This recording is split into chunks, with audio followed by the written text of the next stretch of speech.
Hello friends, எல்லாரும் நல்லா இருக்கிறீங்களா? இன்னைக்கு நம்ம கவுன்சிலிங்கோட ஸ்டெப் 2 பார்ப்போம். Orient client. அது என்ன ஓரியன்ட் கிளையண்ட்?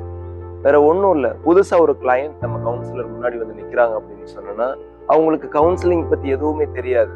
அவங்க என்ன நினைச்சிருப்பாங்க, ஏதோ நம்ம ஃபேமிலில இருந்து கூப்பிட்டு வந்துட்டு அல்லது நம்மளா வந்து உட்கார்ந்துருக்கிறோம் அப்படின்னு நினைச்சிட்டு இருப்பாங்க. அவங்களுக்கு கவுன்சிலிங் பத்தி கொஞ்சம் ஏதாவது ஓரியன்ட் பண்ணணும். இதுதான் கவுன்சிலிங், இப்படிதான் இருக்கும் அப்படின்னு சொல்லிட்டு சின்ன ஓரியன்டேஷன் ஒன்று கொடுக்கும்ல, அது பேர் தான் ஓரியன்டிங் த கிளையண்ட். இது வந்து கவுன்சிலிங்கோட 2வது ஸ்டெப். இதுல 3 இதை நம்ம நோட் பண்ண வேண்டியது. CTP.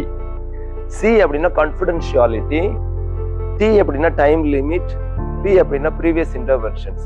கான்ஃபிடென்ஷியாலிட்டியில் நம்ம எதை பத்தி பேசுறோம் அப்படின்னு சொன்னோம்னா கிளையண்ட்டை தெளிவுபடுத்தணும்.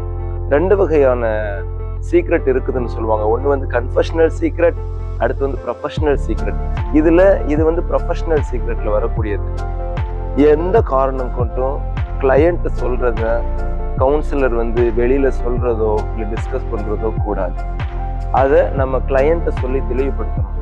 நீங்க என்ன ஷேர் பண்ணாலும் it will be so confidential.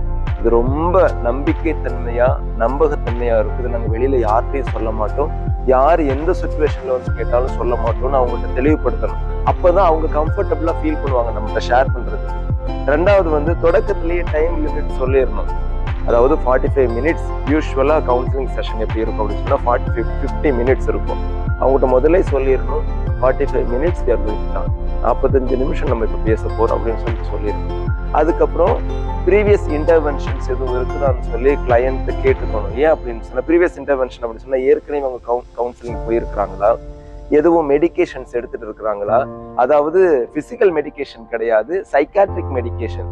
அவங்க சைக்காட்ரிக் மெடிகேஷன் எடுக்கிறாங்கன்னு சொல்லி சொன்னா போதும், நம்ம கவுன்சிலிங் அங்கேயே நிப்பாட்டிடணும். ஏன்னா ஃபர்தரா நம்ம வந்து மூவ் பண்ணி எடுத்துட்டு போக கூடாது. எதுக்குன்னா அந்த பர்டிகுலர் சைக்காட்ரிஸ்டோட கன்சர்ன் இல்லாம, அவருடைய தெளிவுபடுத்துதல் இல்லாம நம்ம இந்த கிளையண்டோட கேஸை நம்ம எப்போதுமே எடுத்துட்டு போகக்கூடாது. அதனால ப்ரீவியஸ் இன்டர்வென்ஷன்ஸ் இல்லைன்னு சொன்னா மட்டும் நம்ம தைரியமா எடுத்துட்டு போகலாம். அது மட்டும் இல்லை, பிசிக்கல் மெடிகேஷன் எடுக்கிறாங்க அப்படின்னு சொல்லும்போது என்ன மெடிகேஷன் எடுக்கிறாங்கன்னு சொல்லி கேட்டுக்கணும்.